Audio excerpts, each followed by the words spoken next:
Hello guys, আসসালামু আলাইকুম।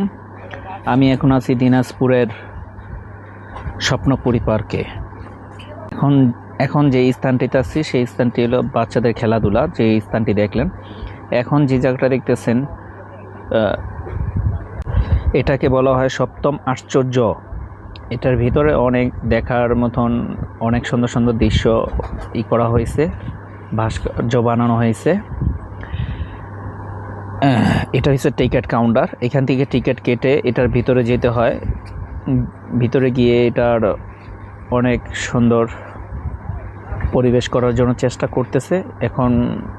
এখনও কাজ চলতেছে। যে আমরা গেট দিয়ে ঢুকতেছি, গেট দিয়ে ঢুকে সিঁড়ি ওভারটেক করলাম এবং এই যে এটা দেখতেছেন, এটার নাম হচ্ছে ব্যাবিলনের শূন্য উদ্যান। এটা হচ্ছে আপনারা সবাই চিনেন,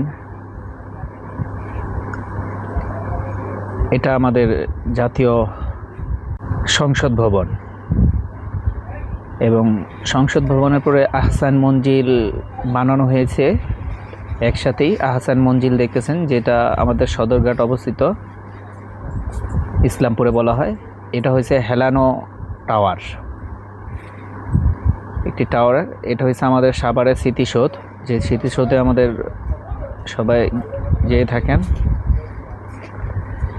এখানে বাহিরের একটি প্রকল্পের করছে, তো এটার জিনিসটা আমরা এখনো বুঝে উঠতে পারিনি। দেখেন, তাও দেখার মতন সৌন্দর্য। পাশে আছে, এটার পাশেই পিরামিড, যেটা মিশরে অবস্থিত।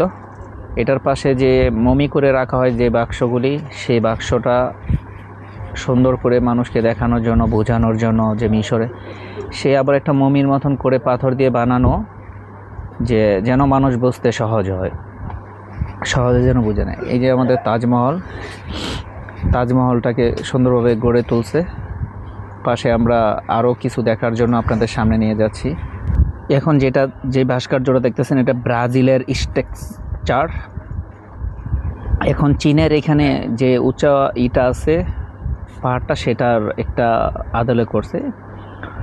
এখন এখানে অনেক কাজ বাকি রয়েছে, যে কাজগুলি এখনও করা হয় নাই, হয়তো সামনে আরও সুন্দর হবে।